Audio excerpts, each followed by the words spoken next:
Assalamualaikum warahmatullahi wabarakatuh. Very good morning.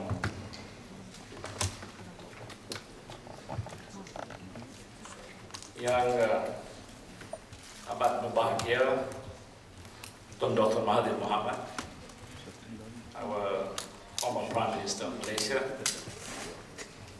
the Honorable Tan Sri Ahmad Alba, Chairman of the Forum,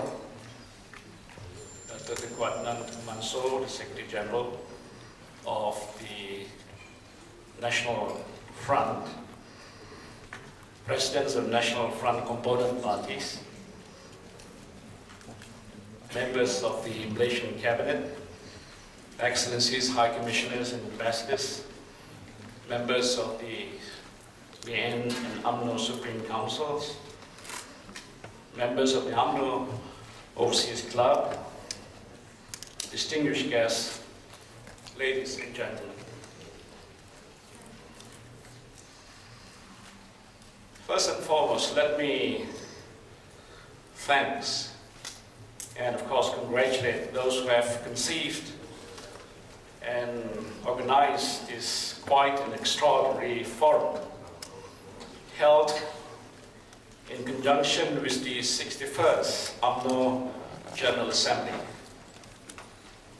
I believe that this is the first time that UMNO has initiated an international forum for party members to engage in a formal discussion with representatives from foreign political parties. And it is indeed an honor and a privilege to be here. I was told that there are 63 representatives of 22 political parties coming from 20 countries present here today, as well as representatives from foreign missions, and of course, especially our UMNO Club Overseas Chairman, I believe, who are on this side of the hall. For those of you who have been here before, of course, let me take this opportunity to welcome you back to this tropical haven, which you all know, Malaysia. And for those of you who have not been to this country, let me say selamat datang or welcome to Malaysia. And we do hope that you have the time and the opportunity not only to be serious in the discussions in this forum, but of course to see and explore Malaysia as well. My brief address will focus on the theme of this forum, the creation of a global citizen, media liberalizations and the new political realities, a topic that will no doubt be covered in depth by various speakers, and of course especially by our beloved former Prime Minister Dr. Mahathir. I will of course try to sketch quite freely some of the questions and ideas and these expressions that brings to my mind.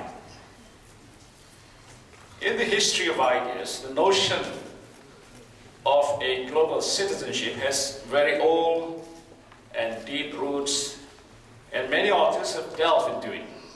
Global citizenry, the notion alone sounds too far-fetched not too long ago. But today, as borders crumble and cultures mingle, and of course more people travel, we are now looking, of course, at a totally new scenario. In the old days, of course, it took far longer for people to interact, accept each other's cultures or assimilate.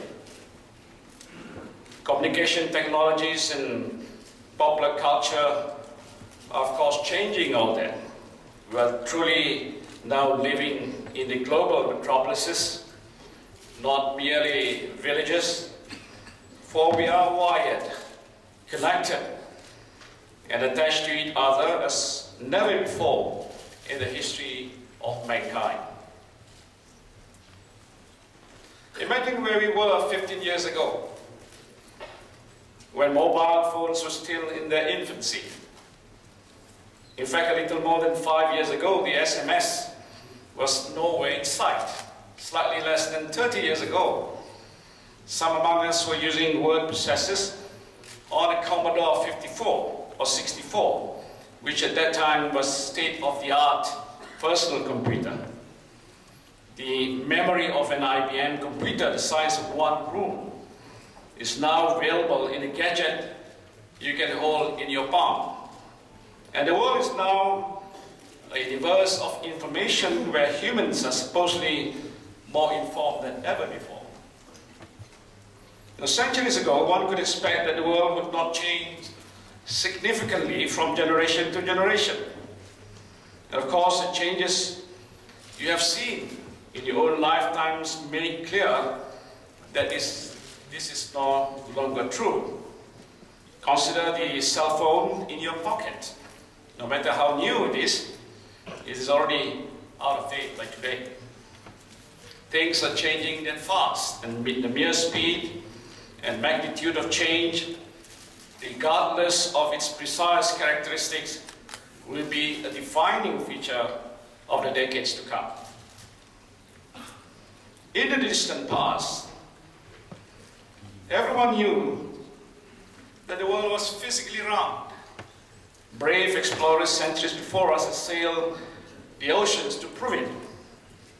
Galileo's and Newton's laws of science and physics gave further proof that the world was not only round, but it was part of a larger universe. Now, author Thomas Friedman has made a compelling case that the world is actually flat. Friedman tells us that the fall of the Berlin Wall, the demise of the Soviet Union, the end of the Cold War, and the other political and socio-economic forces have flattened the world. The creations of the internet, other technological advances in communications, and breakthrough in science, health, education have leveled the playing field and will forever change the way we connect each other. And of course, globalization is an unavoidable reality. In the more recent past, the 80s, there was no internet, no YouTube or no Facebook and no Twitter, not even cell phones as we know them. We know them now. The globalization is a revolution in communication is obvious to all of us. Now Facebook is a regular part of our existence. Internet Explorer is most likely younger than everyone in this room. Now, over 1 billion email messages cross boundaries every day. And the internet grows by 1 million web pages a day. And the new computer technologies anticipate chips 100 billion times faster. And this is what we now mean by a generation that is connected. Now we are connected to the rest of the world on a real-time basis. Our economic and financial challenges are more and more intertwined. Our growing world population is confronted with shrinking resources, the consequences of global warming, and increasing shortages of energy, water, food. Of course, the world is very different, and of course, very much the same. Ladies and gentlemen, the world in all its dimensions is evolving in the fundamentally new ways. Ways that could not have been predicted just a decade or two ago. Wherever we look, it is a more fluid future, with all certainties being broken down and major new uncertainties emerging. It is also a more global future, with globalization bringing both huge opportunities and new and profoundly troubling challenges. We are at the cusp of a new wave of wealth creation, with Asia a driving and central force of our forward momentum. China and India, two continental scale economies, are opening up to the world and creating opportunities on a scale never seen before in the global economy. Their populations, more than 1/3 of humanity, are likely to see living standard rise 30 times over in a single human lifespan. And across Asia, new supply chains are being created as the region is integrated with China and India. New middle classes emerging and demanding new and more sophisticated services, new openings for professionals, new opportunities for entrepreneurs, new research labs sprouting. Underlying it all, a yearning for better and more fulfilling lives. It is not just an economic story. Societies too are advancing. And for the first time in human history, the majority of people now live in countries where leaders are democratically elected. And all these just immense opportunity. But of course, there are also major challenges. Marshall McLuhan said famously years ago that we all live in the global village. And of course, today, everything has gone global. Our problems are now global. Global warming, global terrorism, global overpopulation, global financial crisis, global hunger, and of course, global diseases. Our global society today faces myriad interlocking crises. And these include the issues of war, environmental degradation, the North-South development gap, divisions among people based on differences of ethnicity, religion, or language.